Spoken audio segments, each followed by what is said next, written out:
Hi my dear students, मैं आपका Ravi sir. चलिए देखिए, आज हम आपको बहुत ही इम्पोर्टेंट टॉपिक बताने जा रहे हैं, जिसमें हम आज आपको देखिए ये बताएंगे जो 12th की केमिस्ट्री है यूपी बोर्ड एनसीईआरटी का, वो 2020 का क्या क्या सिलेबस है। बहुत बच्चों को जान लीजिए इन सब चीज़ों की अभी जानकारियां नहीं होती हैं कि हमें कितने चैप्टर्स क्या करना है, पढ़ना है, और वो चैप्टर्स कौन कौन से उसके अंतर्गत टॉपिक्स हुआ करते हैं, और कितने नंबर से संभावित उस चैप्टर से क्या किए जा सकते हैं, क्वेश्चन पूछे जाते हैं। जब हमारा कोई भी एक गोल होता है, कोई भी एक टारगेट हुआ करता है, तो उस गोल को या उस टारगेट को अगर हमको सही तरीके से क्रैक करना होता है, तो सबसे पहले हमारी एक निश्चित प्लानिंग होनी चाहिए। और अगर विदाउट हम प्लानिंग के काम कर रहे हैं तो जान लीजिए किसी भी टारगेट को हम सही समय और सही तरीके से क्या कर सकते हैं, उसको टारगेट नहीं कर सकते हैं।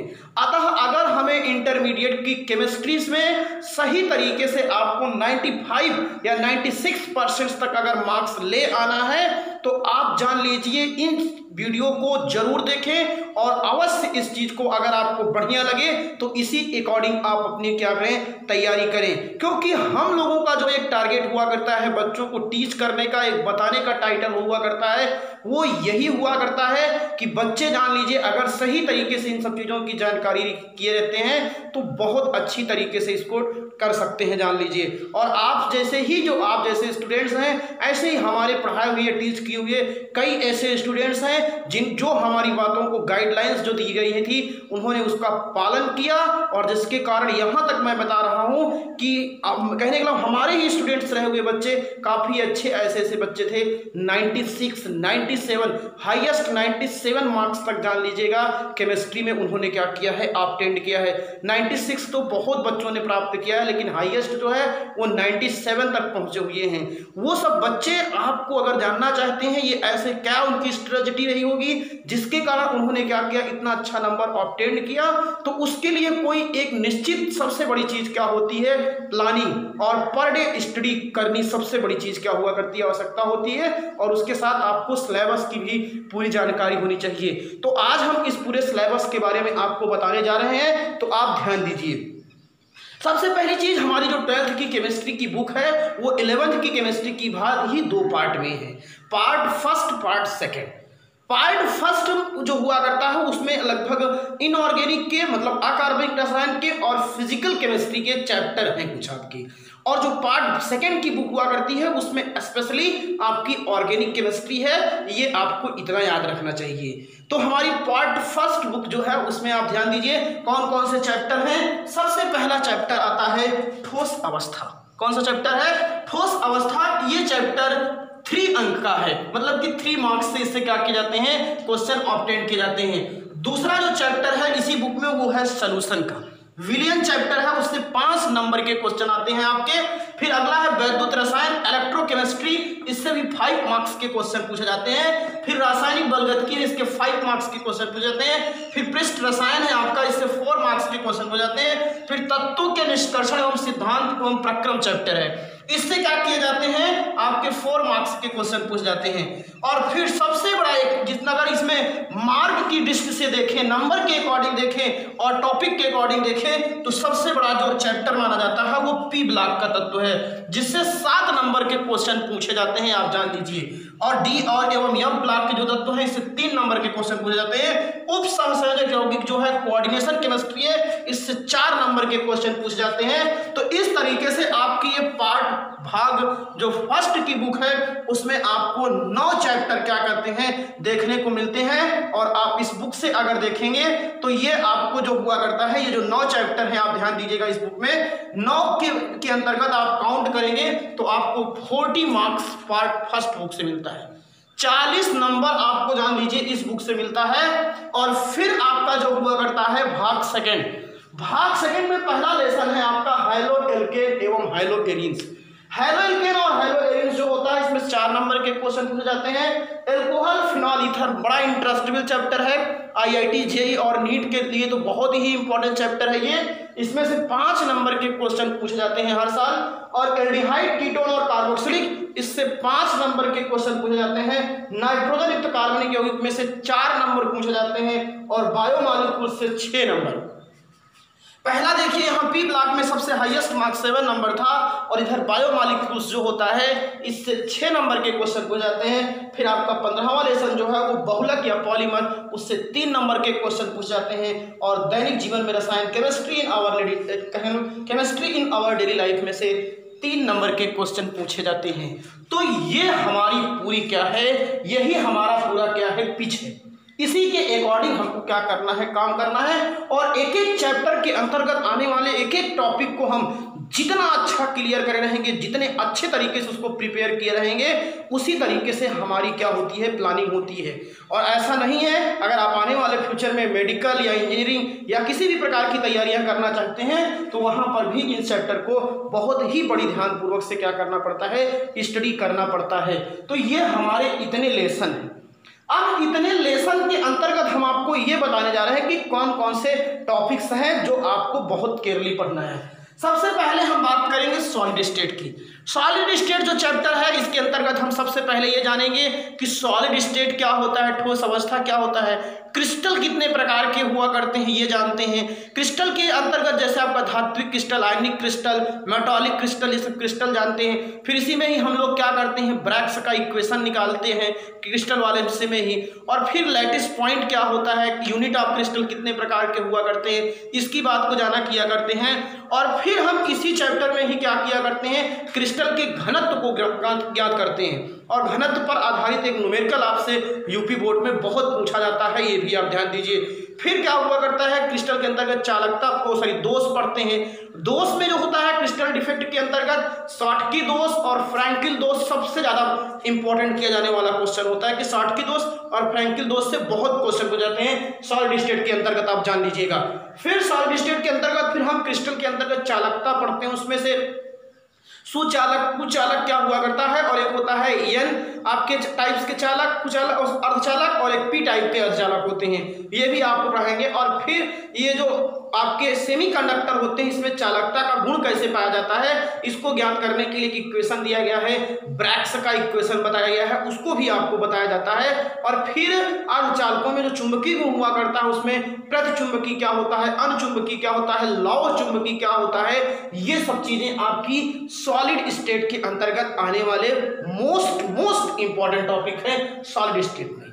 अब आइए हम दूसरे लेसन के बारे में बात बताते हैं आपको, सॉल्यूशन या विलयन के बारे में। विलयन जो चैप्टर होता है इसमें शुरुआत में हम पहले विलयन की सांद्रता या कंसंट्रेशन ज्ञात करने की कुछ विधियों के बारे में जानते हैं। कंसंट्रेशन ज्ञात करने की जो विधियां हुआ करती हैं उसमें मोलरता, नॉर्मलता, फॉर्मलता, ये सब चीजें आपसे पूछी जाती हैं। और फिर मोल प्रभाज पूछा जाता है, फिर राउल्ट का नियम आपसे पूछा जाता है, फिर परासरण दाब क्या होता है, परासरण दाब पर वान हाफ का समीकरण क्या हुआ करता है, फिर हेनरी का नियम क्या हुआ करता है, ये आपसे पूछा जाता है। हेनरी का नियम और राउल्ट का नियम इस चैप्टर में सबसे इंपॉर्टेंट टॉपिक है। और हिमांक क्या होता है, हिमांक का उन्नयन क्या, औनमन क्या होता है, क्वथनांक क्या होता है, क्वथनांक का उन्नयन क्या होता है, ये सब टॉपिक्स इसमें से क्या किए जाते हैं, पूछे जाते हैं। और इस चैप्टर में सबसे ज्यादा अगर कोई इंपॉर्टेंट टॉपिक है तो वो परासरण दाब पर आधारित सवाल, राउल्ट का नियम सबसे ज्यादा पूछा जाता है। और अगली चीज जो पूछी जाती है वो क्वथनांक के औनमन और हिमांक के औनमन पर एक न्यूमेरिकल हर साल पूछा जाता है। और छोटे 1 नंबर के न्यूमेरिकल में मोलरता पे या मोललता पे या मोल प्रभाज पे, इस पे क्या किया जाता है, न्यूमेरिकल आपसे पूछ लिया जाता है। तो सॉल्यूशन वाला चैप्टर आपके लिए भी इंपॉर्टेंट है, 5 नंबर का है ये। फिर वैद्युत रसायन की बात करते हैं, इलेक्ट्रोकेमिस्ट्री, ये सब फिजिकल केमिस्ट्री में पहले चैप्टर थे, जान लीजिएगा, मैंने पहले ही बताया था। तो ये पार्ट फर्स्ट में आपको वैद्युत रसायन जो चैप्टर है ये भी आप देख रहे हो 5 नंबर आपके यहाँ लेकर के आएगा ये चैप्टर। तो जो वैद्युत रसायन हुआ करता है, वैद्युत रसायन में सबसे पहले हम पढ़ेंगे चालक क्या होते हैं, आपके विद्युत अपघट्ट क्या होते हैं, प्रबल विद्युत अपघट्ट क्या होता है, दुर्बल विद्युत अपघट्ट क्या होता है। फिर आपकी क्या हुआ करती है, कुछ छोटी छोटी डिफिनेशन है, चालकता किसे कहते हैं, विशिष्ट चालकता किसे कहते हैं, प्रतिरोध क्या होता है, विशिष्ट प्रतिरोध क्या होता है, फिर ओम्स का नियम क्या होता है, फिर मोलर चालकता, तुल्यांकी आपकी चालकता, और फिर एक बहुत इंपॉर्टेंट नियम है कोहलराउस का नियम, ये आपसे पूछा जाता है। इसी चैप्टर में ही जान लीजिएगा। फिर आपके यहाँ कोहलराउस के नियम के बाद क्या किया जाता है, आपसे सेल पूछा जाता है। प्राथमिक सेल क्या होते हैं, द्वितीयक सेल क्या होते हैं, और सीसा संचायक सेल क्या होता है, सेल की संरचनाएं आपसे पूछी जाती हैं। और फिर सॉल्ट ब्रिज का महत्व आपसे क्या किया जाता है, एग्जाम में पूछा जाता है। तो ये सब टॉपिक्स मैं बता रहा हूं जो मैंने अभी तक ऑब्जर्व किया है, जो हमारी पूरी 10 इयर्स का एक्सपीरियंस है, 10 साल का जो हमारा अनुभव है, वो हम आपको यहाँ पे शेयर कर रहे हैं, ताकि आप इनको चीज को भी जानिए, और जो लोग सो रहे हैं वो जाग जाएं। अन्यथा जान लीजिएगा कि फ्यूचर में उनके इस केमिस्ट्री से टॉपिक जो होंगे उनके लिए प्रॉब्लम क्रिएट करेंगे। और जो हमारा आपका ड्रीम है, जो हमारी आपकी गोल है, टारगेट है कि हम इंटरमीडिएट की केमिस्ट्री में बढ़िया सा 95 के मार्क्स लाएंगे, तो वो सपना आपका अधूरा रह जाएगा। तो अगली चीज बता रहा हूं, विद्युत रसायन में फिर आपको पढ़ाई जाएगी विद्युत रासायनिक श्रेणी क्या होती है, इलेक्ट्रोकेमिकल सीरीज क्या होती है। इलेक्ट्रोकेमिकल सीरीज के आधार पे हम बताते हैं कि कौन सा रिएक्शन पॉसिबल है, कौन सा रिएक्शन पॉसिबल नहीं है। तो ये भी बहुत इंपॉर्टेंट चैप्टर है। फिर उसके बाद आती है रासायनिक बलगति, केमिकल काइनेटिक। केमिकल काइनेटिक जो चैप्टर है, केमिकल काइनेटिक में सबसे पहले अभिक्रिया की वेग क्या होता है, अभिक्रिया का दर क्या होता है, आणविकता मॉलिक्यूलरिटी क्या है, ऑर्डर ऑफ रिएक्शन क्या होते हैं, अभिक्रिया के वेग को कौन कौन से कारक प्रभावित करते हैं, और फिर शून्य कोट की अभिक्रिया का समीकरण निकालते हैं, उसकी अर्ध आयु निकालते हैं। प्रथम कोट की अभिक्रिया क्या होती है, उसका वेग समीकरण निकालते हैं और उसका पूरा इक्वेशन निकालते हैं। फिर छद्म अभिक्रिया क्या हुआ करती है, इसके बारे में बताया जाता है आपसे। और फिर आर्हेनियस का इक्वेशन बताया जाता है जो इससे आधारित है, जिसको आप लोग कह सकते हो आर्हेनियस का जो इक्वेशन हुआ करता है, उसमें जो हुआ करता है कि इक्वेशन पे ही क्या पूछी जाती है, न्यूमेरिकल पूछ जाती हैं। और इस पे चैप्टर में भी न्यूमेरिकल आता है, कभी प्रथम कोट की अभिक्रिया पे दे देता है, कभी शून्य कोट की अभिक्रिया पे। नहीं तो शून्य कोट की अभिक्रिया के वेग स्थिरांक का मात्रक पूछता है, या प्रथम कोट की अभिक्रिया के वेग स्थिरांक का मात्रक पूछता है, अर्ध आयु पूछा किया करता है। तो ये सब चीजें यहाँ पे क्या की जाती हैं। फिर टक्कर सिद्धांत है, वो जान लीजिएगा। और फिर अगला चैप्टर है पृष्ठ रसायन। पृष्ठ रसायन जो होता था पहले, इसको जो पुरानी बुकें रहा करती थी उसमें उत्प्रेरक करके और एक चैप्टर रहता था कोलाइडियल विलयन। उन दोनों को कहने का मतलब अलग अलग हम लोग पढ़ा जाता था, लेकिन अब इसको एनसीईआरटी के अकॉर्डिंग क्या किया गया, पृष्ठ रसायन कह दिया गया। तो पृष्ठ रसायन में सबसे पहले हम पढ़ते हैं अधिशोषण क्या होता है, अवशोषण क्या होता है, स्याही कैसे सोखते के अंदर चली जाया किया करती है, हम पानी में उंगली को डाल देते हैं लेकिन तब भी पानी उंगली पे लगा रहता है, ये चीजें आपको बताएंगे। अधिशोषण, अवशोषण, और फिर उत्प्रेरण पढ़ेंगे। उत्प्रेरक क्या होता है, उत्प्रेरक के प्रकार कितने होते हैं, सामांगी उत्प्रेरक, विषमांगी उत्प्रेरण क्या होते हैं, फिर धनात्मक उत्प्रेरण, ऋणात्मक उत्प्रेरण, मंद उत्प्रेरक, तीव्र उत्प्रेरक, वर्धक उत्प्रेरक, विष, और फिर उत्प्रेरक का सिद्धांत पढ़ाया जाता है। आपके माध्यमिक यौगिक का सिद्धांत बताया जाता है, एक लॉक एंड थ्योरी का सिद्धांत हुआ करता है। और फिर अगली चीज आपको बताई जाएगी, उत्प्रेरक जब समाप्त होगा आपको तो फिर विलयन वाले चैप्टर में एंट्री करेंगे, कोलाइडियल विलयन वाले में। कोलाइडियल विलयन क्या हुआ करते हैं, कोलाइडियल विलयन कितने प्रकार के होते हैं, साल क्या होता है, जेल क्या होता है, पायस कितने प्रकार के हुआ करते हैं, ये सब चीजें। और फिर कोलाइडियल विलयन की प्रॉपर्टी पढ़ाई जाती है। प्रकाशिक गुण के अंतर्गत आपको टिंडल प्रभाव पढ़ाया जाएगा, मोस्ट इंपॉर्टेंट टॉपिक टिंडल प्रभाव।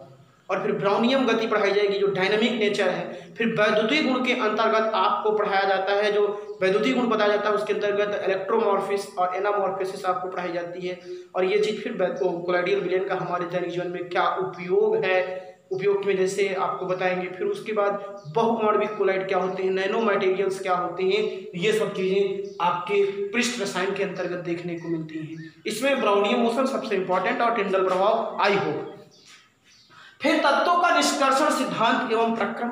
इस चैप्टर को थोड़ा बहुत बच्चे हाई स्कूल लेवल तक पढ़े रहते हैं। इसमें धातु क्या होता है, अयस्क क्या होते हैं, अयस्क के सांद्रण की विधियां कौन कौन सी हैं, निस्तापन क्या है, भर्जन, निस्तापन भर्जन से क्वेश्चन पूछा जाता है, प्रगलन क्या होता है, गालक किसे कहते हैं, अम्लीय गालक क्या है, क्षारीय गालक क्या है। कभी कभी भट्टियां आप समझ जाती है लेकिन भट्टियां कोर्स में है नहीं। फिर आपके यहाँ दो तत्वों का निष्कर्षण है, एक है आपके यहाँ लोहे का पूछा जाता है, उसमें लोहे से कच्चा लोहा प्राप्त करने की विधियां वात्या भट्टी में, और एल्युमिनियम के सांद्रण की विधियां हैं, बायर विधि क्या होती है, सल्फेट विधि क्या होती है, और ये फिर आपकी हाल विधि क्या होती है, हूप विधि द्वारा कैसे एल्युमिनियम का निष्कर्षण किया जाता है। फिर जिंक का भी है आपके यहाँ, एल्युमिनियम, आयरन और जिंक। कापर का भी कुछ लोग कहते हैं लेकिन एल्युमिनियम, आयरन और आपका जिंक, जिसमें एल्युमिनियम और आयरन आपका सबसे इंपॉर्टेंट होता है। पूरा ये सिद्धांत पढ़ाया जाता है, कैसे अयस्क से क्या किया जाता है, खनिज से क्या किया जाता है, धातुओं को पृथक किया जाता है, फिर मिश्र धातुएं क्या होती हैं, ये पूरा सब टॉपिक क्या हुआ करता है आपके तत्वों के निष्कर्षण सिद्धांत एवं प्रक्रम के अंतर्गत है। फिर पी ब्लॉक के तत्व आते हैं। आपने अभी जो 11th की केमिस्ट्री पढ़ा है, उस 11th की केमिस्ट्री में आपने क्या कर रखा है कि टोटली आपने क्या पढ़ रखा है, पी ब्लॉक के अंतर्गत 3rd A 4th A। अब यहाँ शुरू होता है 5th A। पी ब्लॉक के अंतर्गत आपको 5th A पढ़ना है, 6th A पढ़ना है, 7th A पढ़ना है और 0 ग्रुप पढ़ना है। 4 ग्रुप आपको पढ़ना है। अब आप लोग सोचते हैं 7 नंबर आसान है, 4 ग्रुप मतलब 4 आपके यहाँ पी ब्लॉक में 5th A 6th A 7th A और 0 ग्रुप मतलब शून्य समूह के तत्वों को, नाइट्रोजन परिवार के तत्व, ऑक्सीजन परिवार के तत्व और हाइड्रोजन परिवार के तत्व और शून्य समूह के तत्व, इतने को पढ़ना है यहाँ पे। अब नाइट्रोजन परिवार के तत्वों के अंतर्गत सबसे पहले उनका सामान्य इलेक्ट्रॉनिक विन्यास, भौतिक गुण, रासायनिक गुण, फिर नाइट्रोजन के ऑक्साइड, फास्फोरस के ऑक्साइड, नाइट्रोजन के आपके फास्फोरस के ऑक्साइड, ये सब आपके फास्फोरस के अम्ल पूछे जाते हैं आपसे। और फिर इसी में फास्फोरस का यौगिक है फास्फीन, फास्फीन के बनाने की विधि, उसका रासायनिक गुण, ये सब हो जाता है। और फिर उसके बाद नाइट्रोजन के यौगिक के अंतर्गत आपका नाइट्रिक अम्ल है, बहुत इंपॉर्टेंट टॉपिक है। नाइट्रिक अम्ल बनाने की विधि एक है वो स्टुअर्ट विधि, बर्कलैंड आइड विधि है। नाइट्रिक अम्ल का ऑक्सीकारक गुण बहुत इंपॉर्टेंट है। अम्ल राज क्या हुआ करता है वहीं आपको देखने को मिलेगा, तो ये नाइट्रिक अम्ल से अंतर्गत है। फिर ऐसे 6A के बाद फिर आपका 7th है, 6A आता है। पहले उसमें ऑक्सीजन परिवार के तत्वों का पूरा इलेक्ट्रॉनिक विन्यास, भौतिक गुण, रासायनिक गुण, फिर ऑक्सीजन के अपरूप और सल्फर के अपरूप, सल्फर के अपरूप आपको पढ़ने को मिलेंगे, मोनोक्लिनिक सल्फर, सल्फर कई प्रकार के हुआ करते हैं। फिर सल्फर के जो आपके अम्ल होते हैं वो अम्ल आपको पढ़ने को मिलेंगे सल्फर के। और सबसे ज़्यादा सल्फर के यौगिक के अंतर्गत आपको बहुत इंपॉर्टेंट विधि है, वो है संपर्क विधि आपके यहाँ पूछी जाती है सल्फ्यूरिक अम्ल बनाने की। सल्फ्यूरिक अम्ल बनाने की संपर्क विधि और आपसे पूछा जाता है शीश कक्ष विधि, लेकिन संपर्क विधि आपके बुक में है, वही सबसे इंपॉर्टेंट है। और ऑक्सीजन के यौगिक के अंतर्गत आपसे ओजोन पूछा जाता है, ये जान लीजिए ओजोन बॉडी, ओजोन वजह से कैसे ओजोन बना जाता है, ओजोन का क्या हुआ करता है, ऑक्सीकारक गुण क्या होता है, अपचायक गुण क्या हुआ करता है, तो ये आपके क्या होते हैं उसके अंतर्गत ये टॉपिक होते हैं। फिर सल्फर के ही अंतर्गत जैसे सल्फर डाइऑक्साइड भी है, हाइड्रोजन सल्फाइड भी छोटे छोटे टर्म में पूछे जाते हैं, लेकिन ये इतना हो गया।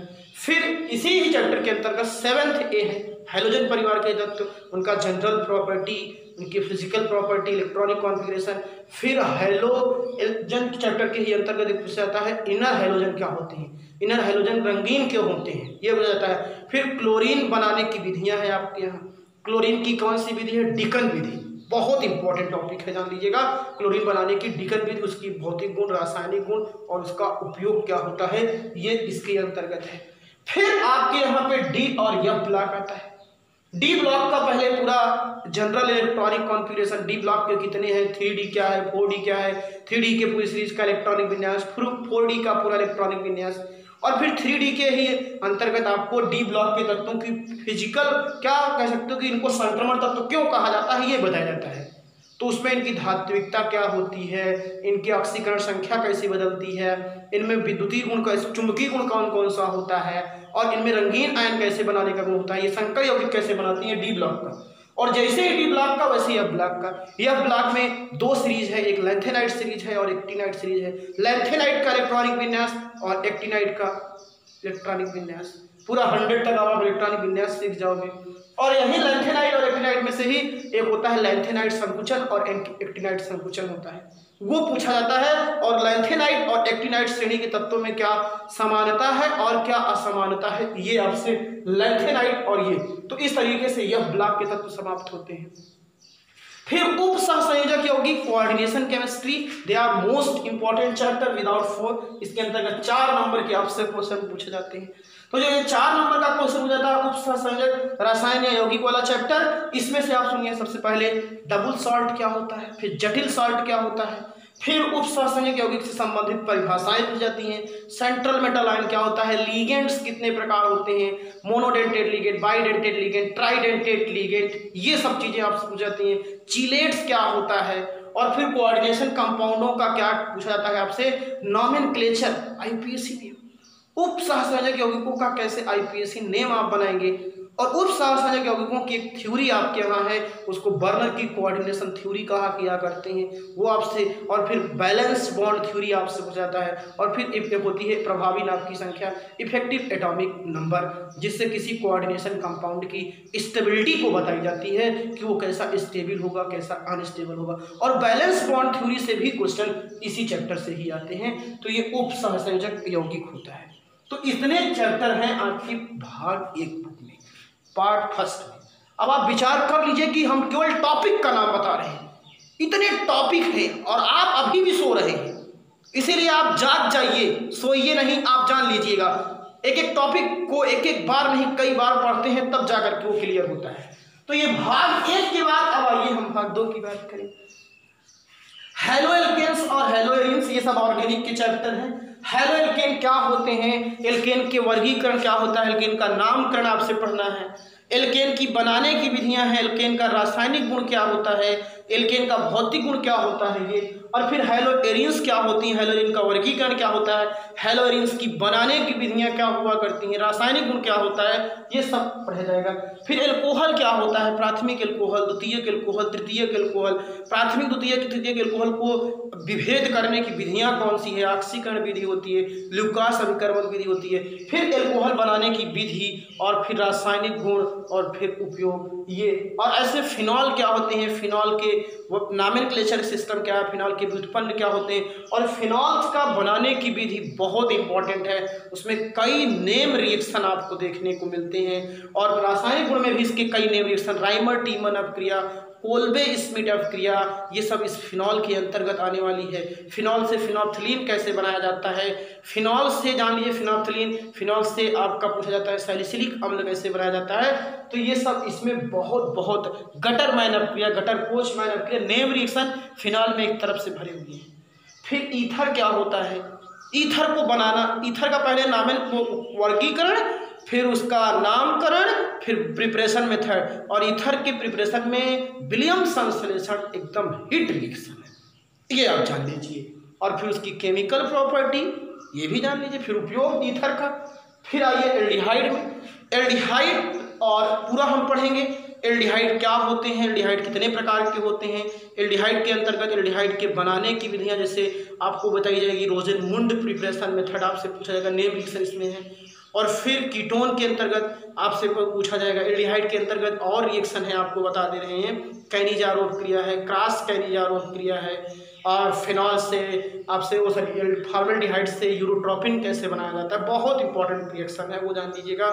और फिर उसके बाद कीटोन आएगा, कीटोन की पूरा, तो एल्डिहाइड और कीटोन तो एक की तरह चलता है, जब एल्डिहाइड पढ़ाएगा तो कीटोन दोनों के साथ चलेगा। उसमें क्या होता है कि बस कीटोन में क्या होता है, कार्बोनिल समूह रहता है, और इसमें भी कार्बोनिल समूह, लेकिन बस यही होता है कि उस पर एक बैलेंसी पे कीटोन में हाइड्रोजन नहीं रहता है। तो एल्डिहाइड कीटोन एक साथ चलेगा। और इसमें एल्डोल संघनन, कीटोल संघनन बहुत इंपॉर्टेंट टॉपिक है, ये जान लीजिएगा एल्डिहाइड और कीटोन में। फिर कार्बोक्सिलिक अम्ल में, कार्बोक्सिलिक अम्ल किसे कहते हैं, ये कितने प्रकार के हुआ करते हैं, फिर कार्बोक्सिलिक अम्ल का पूरा वर्गीकरण, फिर प्रिपरेशन मेथड, कार्बोक्सिलिक अम्ल को कैसे बनाया जाता है, फिर केमिकल प्रॉपर्टी, फिजिकल प्रॉपर्टी और केमिकल प्रॉपर्टी, कार्बोक्सिलिक बॉन्ड का नेचर कैसा होता है, ये फिर जाता है 5 नंबर। बहुत बड़ा और बहुत ही रिएक्शन वाला चैप्टर है, ये दोनों जान लीजिएगा। फिर नाइट्रोजन युक्त यौगिक में एमीन क्या होते हैं, प्राथमिक एमीन क्या है, द्वितीयक एमीन क्या है, तृतीयक एमीन क्या है, एमीन के पृथक्करण करने की विधियां कौन सी है, हिंसबर्ग मेथड क्या है, हाफमैन ब्रोमाइड अपक्रिया क्या हुआ करती है, कार्बिल एमीन अपक्रिया क्या होती है, एमीन से ही आती है वो, फिर साइंडमेयर अपक्रिया क्या हुआ करती है। तो ये सब टॉपिक्स इसी में से आते हैं। फिर आइसोसाइनाइड के कंपाउंड कौन से होते हैं और साइनाइड के कंपाउंड कौन से हुआ करते हैं। साइनाइड के कंपाउंड्स में आपको, और एक डाइजोनियम कंपाउंड होता है जिसका नाम होता है बेंजीन डाइजोनियम क्लोराइड BDC, उसका प्रिपरेशन मेथड है, फिजिकल प्रॉपर्टी, केमिकल प्रॉपर्टी, उसी में एक कपलिंग रिएक्शन पूछा जाता है, युग्मन अभिक्रिया, बहुत इंपॉर्टेंट टॉपिक है आपके, उसमें जान लीजिएगा।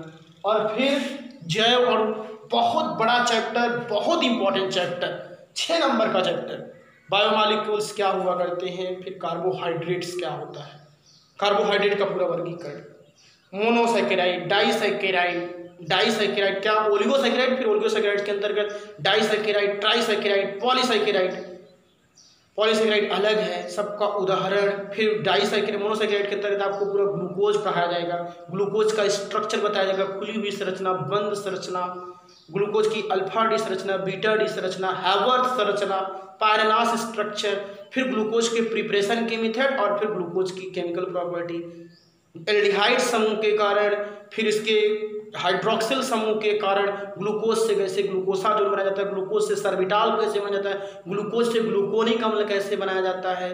तो ये सब बहुत इंपॉर्टेंट है। सिद्ध कीजिए ग्लूकोज में 5 हाइड्रोक्सिल समूह हैं कि ये सब चीज़ें। फिर ऐसे ग्लूकोज के बाद फ्रक्टोज पढ़ाया जाएगा।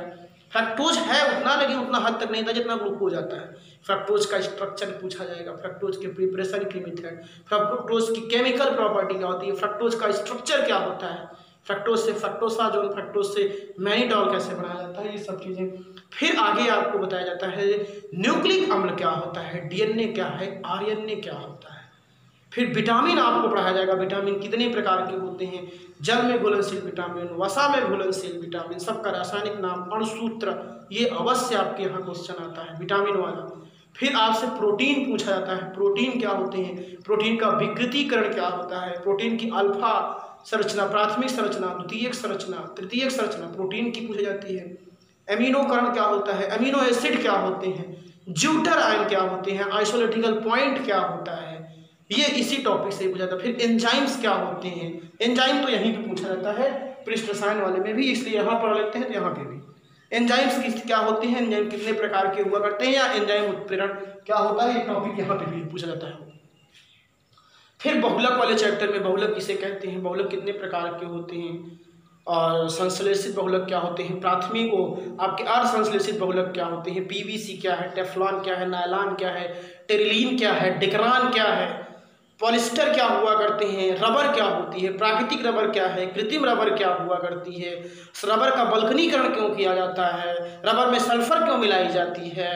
तो ये सब चीज़ें, नायलॉन 6 क्या है, नायलॉन 6 क्या है, नायलॉन 610 क्या है, सबके प्रिपरेशन का मेथड पूछा जाता है ये आपसे बहुलक वाले चैप्टर में। और फिर दैनिक जीवन में रसायन, दैनिक जीवन में रसायन में कुछ आपसे औषधियाँ पूछी जाती हैं, जैसे पूर्वरोधी क्या है, ज्वरनाशी क्या है, प्रतिजैविक क्या है, एंटीबायोटिक्स क्या होती हैं, ये सब विभिन्न प्रकार की आपसे मेडिसिन्स के बारे में क्या किया जाता है आपसे लास्ट वाले। और फिर इसके बाद अपमार्जक में से साबुन क्या होता है, डिटर्जेंट्स क्या होते हैं, साबुनीकरण क्या हुआ करता है, ये सब टॉपिक इसमें से पूछा जाता है दैनिक जीवन में रसायन।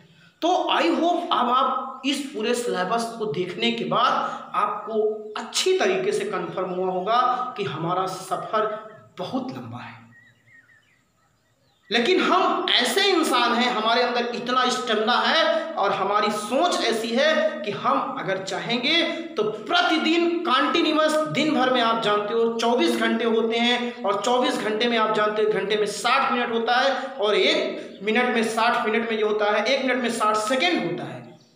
तो अगर हम इसी टाइम को केवल एक्यूरेट करते हुए, समय को देखते हुए, अगर हम इन सब टॉपिक को विधिवत एक रणनीति के तहत एक टाइम बनाएंगे, प्लान करेंगे, और उसी हिसाब से हमारे पूरे टॉपिक एकदम क्लियर होते जाएंगे, तब हमारा सपना एकदम क्या होता है, साकार होता है।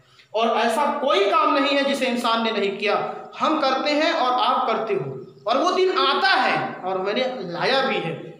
ये भी जान लीजिए कि पूरी केमिस्ट्री का, जैसे हम आज आपको एक टॉपिक बता रहे हैं, ऐसे पढ़ाए हुए बच्चे बताते हैं कि सर इस चैप्टर से ये क्वेश्चन आता है। तो कहीं से बन करके बच्चे आए नहीं हैं, वो हमारे आपके ही बीच के स्टूडेंट्स हैं। उन्होंने भी अपने आप को मोटिवेट किया, क्योंकि आने वाले समय में अगर आपको विधिवत तरीके से मेहनत करनी है और अच्छा मार्क्स लाना है, और अपने घर, अपने परिवार और सभी अपने लोगों के ना बीच में आपके जाकर के आपको मान सम्मान प्राप्त करना है, तो आप बढ़िया तरीके से लगेंगे और मेहनत करेंगे। और ये हमारा दिमाग और हमारी शरीर, ये सब आपके अकॉर्डिंग है। आप इसको जितना चाहेंगे उस हिसाब से एडजस्ट कर सकते हैं, ढाल सकते हैं। तो ये बहुत बड़ी चीज़ नहीं है, बहुत आसान चीज़ है। अब आपको बस केवल इतना ही याद रखना है कि हम इस चक्कर में ना रहें, इस दिमाग में ना रहें कि हमारे पास बहुत ज़्यादा टाइम है। नहीं, आपके पास टाइम नहीं है, ये भी नोट कर लीजिएगा। और जिसके मन में ये बात आ जाती है कि आज नहीं, कल नहीं, परसों पढ़ेंगे, तो वो फिर कभी लोग सक्सेस नहीं हो पाते हैं। इतिहास गवाह है इस चीज़ का कि जो लोग प्रतिदिन और निरंतर काम किया करते हैं वही अपने भविष्य में क्या होते हैं, आगे बढ़ा किया करते हैं। तो इस चीज़ को आप अपने दिमाग से निकाल दीजिए और विधिवत तरीके से लगिए और प्रतिदिन एक नियमित टाइम टेबल बनाइए, उसी के अकॉर्डिंग पढ़ाई कीजिए। और इसी सब शब्द के साथ ये पूरे आपके सिलेबस है, इसको आप कहीं कॉपी में लिख लीजिएगा। नंबर भी आपको मैंने बता दिया है सबके, और टॉपिक्स भी हमने क्या किया है, क्लियर कर दिया है। इसी के तहत आपको क्या करना है, प्लान करना है। और अगर हमारा ये लेक्चर जो मैंने केमिस्ट्री का सिलेबस आपको पूरा एक छोटे से वीडियो में बताने का प्रयास किया तो आप इसे देखें, और अगर आप लोगों को बहुत अच्छा लगता है तो हमें कमेंट करें, लाइक करें, और आप अपने YouTube चैनल पर Ravi institute chemistry and biology को सब्सक्राइब करें। और आप सब लोग खुश रहें। थैंक यू, धन्यवाद।